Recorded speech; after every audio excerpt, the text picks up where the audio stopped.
in that office before you. I'm finishing up my last week now, as a matter of fact, so I know it can be a bit overwhelming, but I'm here to tell you there's nothing to worry about. You'll do fine. So let's just focus on getting you through your first week, okay? Let's see. First, there's an introductory greeting from the company that I'm supposed to read. It's kind of a legal thing, you know.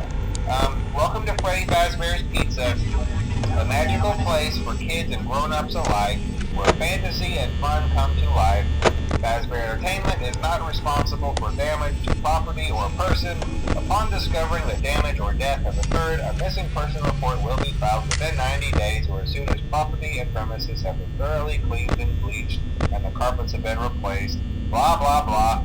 Now, that might sound bad, I know, but there's really nothing to worry about. The animatronic characters here do get a bit quirky at night, but do I blame them? No.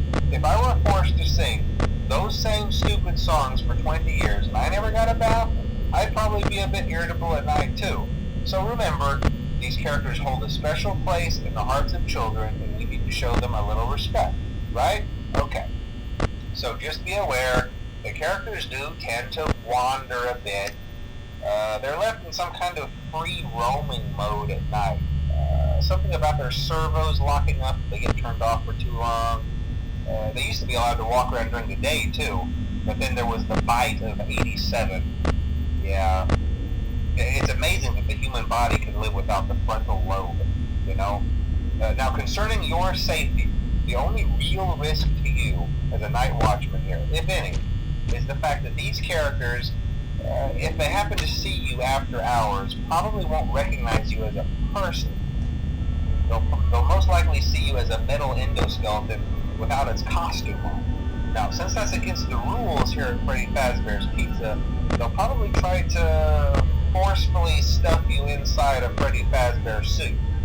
Now, that wouldn't be so bad if the suits themselves weren't filled with cross beams, wires, and animatronic devices, especially around the facial area. So you can imagine how having your head forcefully pressed inside one of those could cause a bit of discomfort and death. The only parts of you that would likely see the light of day again would be your eyeballs and teeth when they pop out the front of the mask. Yeah, they don't tell you these things when you sign up. But hey, first station of the breeze. I'll chat with you tomorrow. Check those cameras and remember to close the doors only if absolutely necessary. Gotta conserve power. Alright, good night.